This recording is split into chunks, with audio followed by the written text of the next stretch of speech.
At Melissa at Bea ayaw pumunta sa simbahan.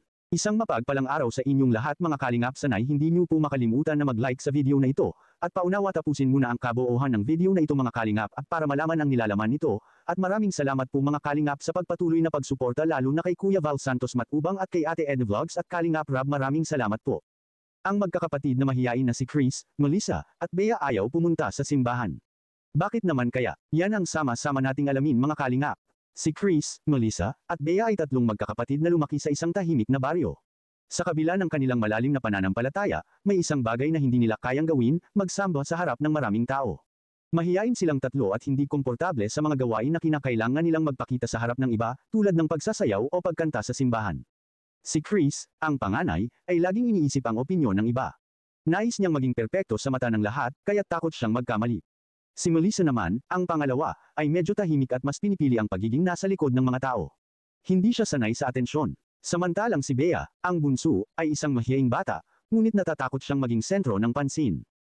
Isang linggo ng umaga, ipinahayag ng kanilang simbahan na magkakaroon ng isang espesyal na misa at may kasamang programang kung saan inaasahan ang mga kabataan na mag-perform ng isang sayaw sa altar bilang bahagi ng pasasalamat.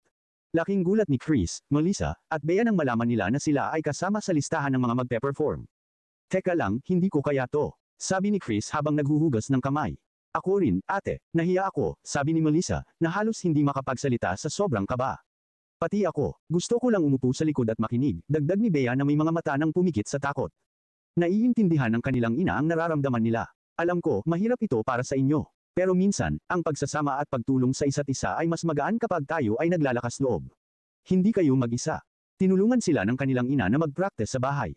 Inisip ng kanilang ina na baka kung magsimula sila sa maliit na hakbang, magiging mas madali ito para sa kanila.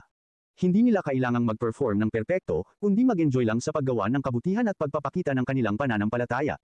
Habang tumatagal ang kanilang pagsasanay, unti-unting nawala ang kanilang takot. Si Bea, na isang batang mahiyain, ay natutong magsaya at magpatawa ng kanyang mga kapatid habang sila ay nagsasanay. Si Melissa, na dati natatakot sa atensyon, ay natutong magtiwala sa sarili at suportahan ang mga kapatid. Si Chris, ang pinakamatanda, ay natutong magbigay ng lakas loob sa kanyang mga kapatid. Dumating ang linggo ng misa, at sa kabila ng kaba, naglakad sila patungo sa altar na may mga ngiti sa kanilang mga mukha. Hindi perpekto ang kanilang sayaw, at may mga pagkakamali, ngunit ang kanilang pagnanasa na maglingkod sa Diyos at magkasama bilang isang pamilya ang tumulong sa kanila. Sa pagtatapos ng misa, tinanggap sila ng buong simbahan ng may malalakas na palakpakan at papuri. Wala man silang nakamit na parangal, ang pinakamahalaga ay nagtagumpay sila sa pagharap sa kanilang takot at nagbigay saya sa iba. Simula noon, hindi natakot si Chris, Melissa, at Bea sa mga gawain sa simbahan. Natutunan nilang ang tunay na lakas ay hindi mula sa pagiging perpekto, kundi mula sa pagpapakita ng tapang at pagmamahal sa Diyos at sa isa't isa. At sa bawat linggo, ang magkakapatid ay muling nagsasama sa simbahan, hindi na mahiyain, kundi puno ng pag-asa at pananampalataya. Malaki ang maitutulong sa magkakapatid na mahiyain ang pumunta ng simbahan dahil maaring silang tatlo ay masasanay sa pakipaghalo-belo sa mga tao kung sila ay sasama sa mga gawain o ginawa ng simbahan at maaring may matutunan sila sa isa't isa kung sila ay magpunta sa church, kaya tama nga ang mga ating mga minamahal na taga-subaybay na kailangan ng magkakapatid na ito na magpunta sa simbahan at para naman may bago silang matuklasan sa kanilang sarili. Ano naman pala eh. Huwag kayo maya sa amin. Ano? First time yung makatanggap yan? First time mo makatanggap yan? Iya. Ang dami yan. Ano? Sa inyo lahat yan. Huwag na kayo maya. Susunod, mamamasyal tayo sa labas. Susunod, mamamasyal tayo sa labas, okay? Para naman ma-expose kayo sa mga tao, sa mga...